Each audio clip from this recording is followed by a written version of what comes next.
Okay,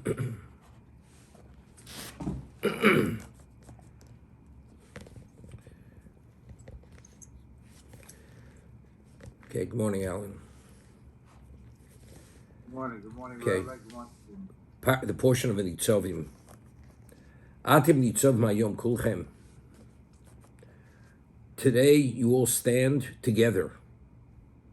Lifnei Hashem Elokechem.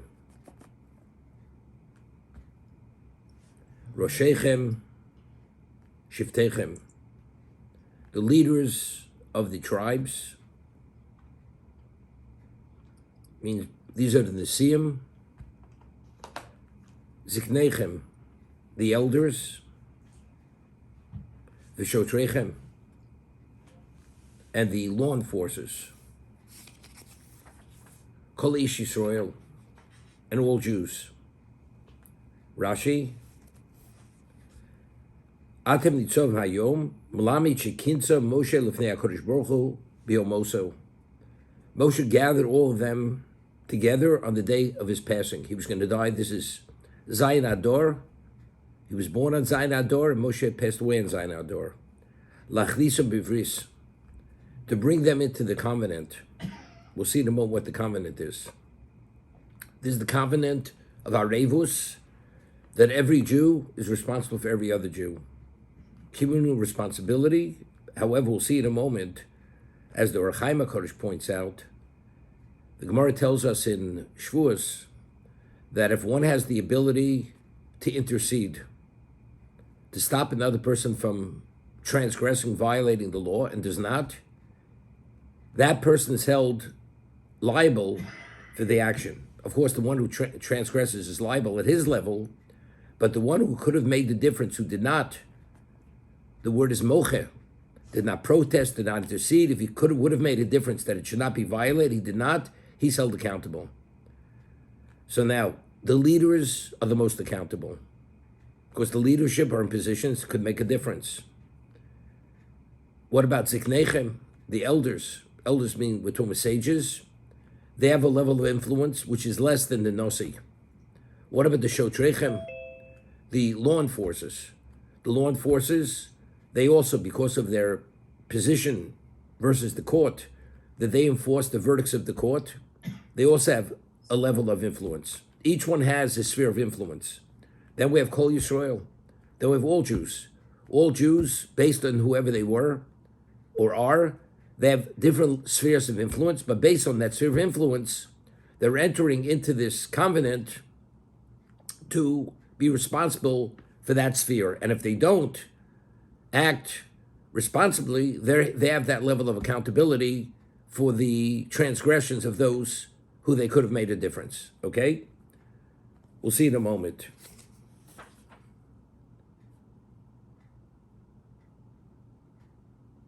Now, before we go further, the Medrash says, Atem nitzov mayom kulchem. When do you all stand? When are you upright? When are you secure? When it's kulchem. When there's achdus. That if you Jews are united, then you stand. Then you could withstand any attack, any level of prosecution if it's kulchem. But it's not kulchem, but if you're fractionalized and you're not united, then you will not stand. You will not survive. So the Midrash says, what is it analogous to? A person has a twig. You could snap a twig easily. But if you take a bunch of twigs, although the bunch is made up of multiple twigs, but because of the number of twigs you have in that bundle, you can't break that bundle. Identically. Individually, we could be snapped. We could be actually cast aside. But as a Klal Yisrael, if we united, then we were able to withstand any attack, any level of prosecution, because the sum total is greater than its parts. So therefore, Atem Nitzov Hayom Kulchem. There's a famous word from Meir Simcha Dvinsk we find, which is an obvious question, which Mitzvah Hashem next year, his kids are going to ask it at the Seder, or maybe he'll ask it at the Seder, but it's an obvious question. We find by the Oz Yoshir, the Torah tells us, V'achoma v'amayim holem choma miminam u'smolam. The water was a wall to the right and the left of the Jews as they passed through the Yam Suf. So the word choma is written with the vav deleted. So without the vav, it can be read chema. There was wrath to the right of the Jews and the left of the Jews as they passed through the Yam Suf. So Rashi cites Chazal that the Malachim came with a claim that why are the Egyptians going to be destroyed in the Yam Suf, in the Red Sea? The Jews also deserve to be destroyed. Elu Ovdei Avodah Zarah, Elu Ovdei Avodah Zarah. The Jews are no less idolaters than the Egyptians. That was the claim of the Malachim. So that's the Vav being deleted from Choma, Shmirat Chema. That was a moment of prosecution. So Rameir Simcha Vitvinsky asks, what about Amakas Bechoros? Amakas Bechoros, where Hashem destroyed all the firstborn of the Egyptians. Why did the Malachim come and say the same thing? Why are you destroying the Egyptians? You should destroy the Jews. The Jews are also idolaters. Just as the Yam Suf, when the Egyptian armies are going to be destroyed, they came with this claim. Why wasn't this a claim earlier? Why only at this moment? That's Rameir Simcha Vitvinsk. So Rameir Simcha answers that it says in the Chazal that when they went into the Yam Suf, they were fractionalized. I mean, each one said, well, I take this path, you take that path, I'm this, I'm that. Each one assumed a status of elitism, and therefore one felt he was more than the other, and there was a breakdown of this cohesiveness that existed between them. So the unity of Klal Yisrael was breached, and because the unity was breached, therefore, there was this claim at Yam Suf. Klal Yisrael, when we left Egypt, we were unified. As a tzibur is, although it's made up of individuals, but because there's this unity, this cohesiveness among them, as a result of that, there's the schus tzibur, therefore you can't penetrate, even if you have the claim. So the Malachim, there wasn't even consideration to come with the claim, but in the Yam Suf, where they were already fractionalized and divided, therefore they came with a claim. And he cites, and the Chofetz Chaim cites the same Yerushalmi. The Yerushalmi says that when the armies of Achav would go to war, they'd have no casualties. Although Achav's people, they were idolaters, Achav, and yet when David's soldiers went to war, there were casualties. So Yerushalmi asks, Achav, where they were of the Avodah Zarah, they were idolaters. Why with no casualties? In David's armies, there were casualties. So the Yerushalmi answers because among David's soldiers, armies, there was Daltura. There was Lashon Hara. They spoke about one another behind one another's backs. By Achav, there was no Daltura. There was no, what's the proof? There was a Serd Ava. There was a love that could unify. What was the proof? Because we find that Ovadia, Hanavi, Ovadia, who was a prophet, who was a courtier in the court of Achav, who Achav didn't know he was a Navi, didn't know he was a prophet. When he killed all the prophets, Ovadia went and took 100 prophets, and he hid 50 in one cave and 50 in the other cave. And because of what Ovadia did, prophecy survived. And if you have 100 prophets in caves, they have to be fed, they have to be sustained, they have to survive. So food was brought to them. I mean, how could word not get out that 100 people are being in hiding and being supported? Somebody could have let the word out and it would have gone back to Achav. So why did it get back to Achav? The answer is because there was this love among Jews themselves that proved and confirmed the level of unity, and because there was that Avo, which brought the unity, therefore, even though they were idolaters, when they went to war, they had this divine protection and there were no casualties. Among David's people, because although they served Hashem, but because there was this breach of unity among themselves that they spoke Lashon Hara against one another, as a result of that, that's the reason why there were casualties.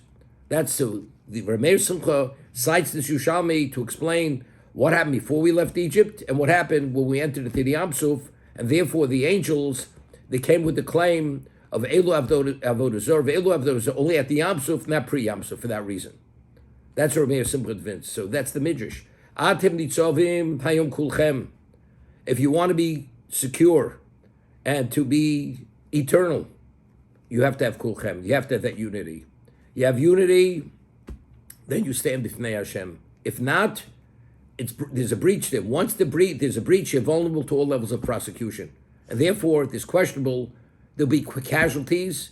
Of course, you'll survive, because Hashem promised the Klal Yisrael that we're eternal, but there could be casualties. So that's what Moshe Rabbeinu was saying to them. And the Orach Chaim HaKadosh points out, why is this covenant of arevus, of responsibility, such a basic principle to keep us together? Because, everybody says, it's not my concern. I don't meddle in other people's affairs. So the Midrash says, if you have two people in a boat, and I've mentioned this Yalkut many times, and one person begins boring a hole under his seat, and his neighbor says to him, "What are you doing?" He says, "What are you talking about? It's under my seat. It's none of your business." He says, "But you realize we're on the same boat. You bore a hole in that boat, we all go down." Identically, because there is this concept of arevus, that Jews are responsible for one another, each of us do whatever we can when we see the other person doing the wrong thing, even without the concept of hafta d'recho kamocha. But when you do the wrong thing, you diminish all of us. Every one of us is being affected by this. When you do the right thing, every one of us is being empowered. Either you detract from the system or you embolden the system. We learned in the Ramak, in the Talmud Dvorah, he writes, what is the concept of hafta d'recho kamocha? Why does the Torah obligate every Jew to love his fellow as he loves himself? So he explains that all Nishmas Yisrael, all Jews, all Jewish souls are part of one network. And each of us are a component in this network. And if one of those components somehow starts failing, the whole network starts failing. So, v'hafta l'recho kamocha, you should love your fellow as you love yourself, because when you love him, when you do for him, you're doing for yourself. You are the beneficiary. And therefore, positive, negative. If he's doing the wrong thing, why should you say something? It's him, it's not you. No. When he does the wrong thing, it's you. You're the victim.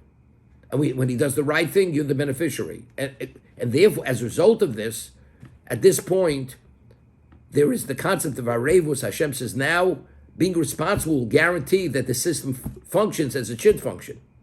But that only functions as it should. That's only if you're spiritually attuned. If you believe and understand that your innate value is your spirituality, and each of you are a component, then you're going to make a difference. You're going to say something. Otherwise, you're going to let it go to the wayside, and then it becomes a problem. And therefore, as a result of that, the one who could have intervened to prevent it from happening and did not, he has liability, because the only reason why that deficiency exists is because he did not intervene. Therefore, that person has level of culpability for not interceding. This is the concept. Areva. So the question is, but it only started now. Only before we went to Eretz Yisrael, that's when Areva started. Until then, but if we're at Sinai, we became one entity, and all of us are components in one spiritual system. So this Areva should have been immediately. Why now and not before? If the reality is, as the Ramak says, the mitzvah v'ahavta l'recho kamocha, because when you do for the other, you're doing for yourself. So I was thinking, we spoke about the Yudgam L'midas HaRachmim. One of the Midas HaRachmim is Nosei Ovon Feshu Chato. God carries the inadvertent sin, the deliberate sin, even the defiant sin. So he goes to explain the way it's explained. The Ramak explains, what does this mean? That whenever we sin, even on an individual basis, there is a very lethal force which is created due to the sin. And Rav Chaim Volozhin speaks about this. He cites the Zohar. And that force, everything that exists has to be sustained. And if it's not sustained, it can't exist. So a person who creates that negative force, whose responsible to sustain it? The person who created it. So if that force would attach itself to the neshama of the Jew, which is a source of spirituality, the person would die. Or the person would be incapacitated, that he couldn't function.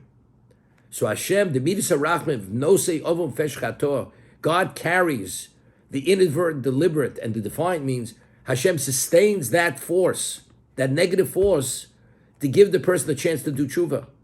Because if he wouldn't sustain it, the person would either die or become incapacitated, that he couldn't continue. And since Hashem wants to give every person the opportunity to make the correction with tshuva, he sustains it and he holds it at bay, so the person should be fully functional until he does tshuva. And if he doesn't do tshuva, that force will come to haunt him in Olam Haba, and that's the Gehenim. That's what Chaim Voloshin cites the Zohar, that there's no place which is called Gehenim. Each of us create our own Gehenim, Chas v'Sholom. All these negative forces would accumulate over a lifetime. If they're not corrected and dispelled and vaporized through tshuva or through yisurim, and we don't pay the debt in this world, the debt we're paying in the world to come is the debt we created, which are all the forces which were only consequences of the sin which we had transgressed. So until this moment, Hashem is carrying that. He didn't insist on this arevus, this communal responsibility. Once we cross the Yarden, Moshe Rabbeinu passes away. Now you people, it's another level of calculation, and now I don't carry it any longer, although he does, but in terms on a communal level, you people carry a responsibility for one another.